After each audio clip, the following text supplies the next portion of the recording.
Hello everyone, I'm Neha Yadav from Adarsh Shiksha Niketan High School. This is chapter 8 of class 8. A short monsoon diary. Ruskin bond ने ये लिखा है. ये जो chapter है ये रस्किन बॉन्ड की एक डायरी जो उन्होंने मेंटेन की थी उसका कुछ पार्ट है, उसका कुछ अंश यहाँ पर लिया गया है. सबसे एक डायरी क्या होती है? डायरी हम लोग अपने दैनिक कार्य जो होता है, हमारे डेली जो रूटीन होता है उसमें जो भी हमने काम किए होते हैं उसको मेंटेन करते हैं, या फिर हमारे फ्यूचर प्लानिंग्स के लिए कि हमको कुछ प्लान करना है आगे आने वाली डेट्स में, तो हम वो सब लिखते हैं. तो सबसे ज़्यादा फेमस एक डायरी थी, वो थी एनी फ्रैंक की डायरी. वो आपकी क्लास 10th में चैप्टर आएगा, तो उसके कुछ पार्ट्स दिए गए. वो सबसे ज़्यादा छपी गई थी, बुक छप गई थी उसकी. उस डायरी को बुक के रूप में छापा गया था. ऐसे ही है एक जो रस्किन बॉन्ड है, उन्होंने अपनी डायरी लिखी थी, उसके कुछ पार्ट यहाँ पर दिए हुए हैं. पार्ट फर्स्ट है 24 जून को उन्होंने क्या लिखा है.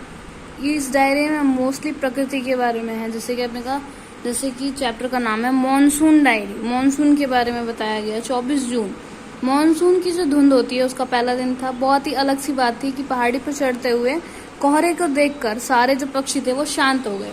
कोहरा जब आता है तो सारी तरफ सफेदी छा जाती है, सब चीज दिखनी बंद हो जाती है, दूर का दिखना बंद हो जाता है. शायद यही कारण था कि धुंध इतनी उदासपूर्ण होती है. यह न केवल पहाड़ों को ढक लेती है बल्कि उनको खामोशी से भी ढक देती है.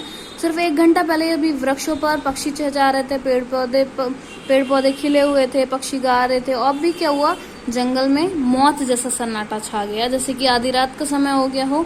धुंध के बीच में से बिज्जू जो था वो अपनी बहन को बुला रहा था, और उसकी जो चढ़ने की और भागने की आवाज थी वो पोएट को सुनाई दे रही थी. 25 जून वास्तविक रूप से कुछ शुरुआती मानसून वर्षा जो होती है गर्मी और उमस से भरी हुई होती है. वो उतनी ठंडी नहीं होती है जितने की ऊंचे स्थानों वाली होती है.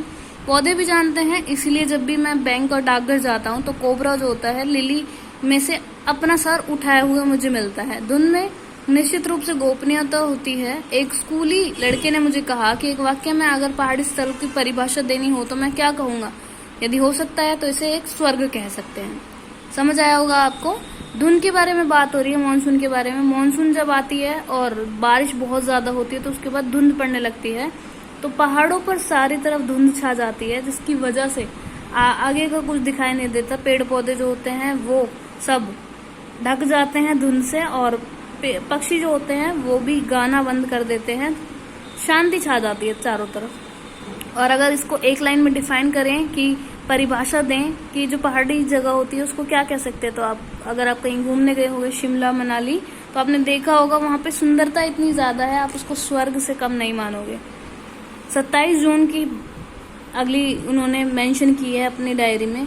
वर्षा ने कुछ मौसमी मेहमानों, एक तेंदुआ और कई हजारों जोकों के आगमन की घोषणा कर दी. कल दोपहर बाद तेंदुए ने स्कूल के कुछ नीचे बने नौकरों के कमरे में एक कुत्ता उठा लिया था.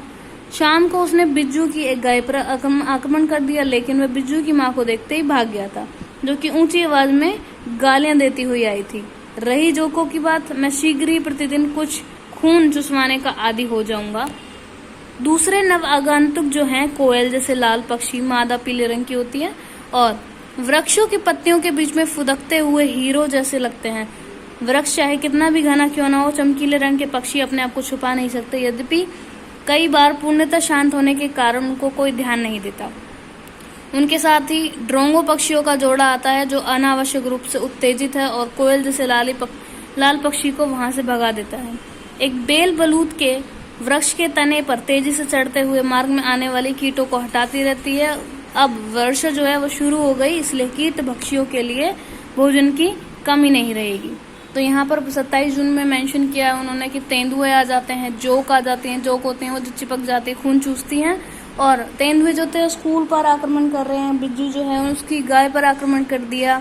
ये सब बातें उन्होंने लिखी हैं. ओके, इतना आपको समझ आ गया होगा. Till then keep revising class. Have a good day.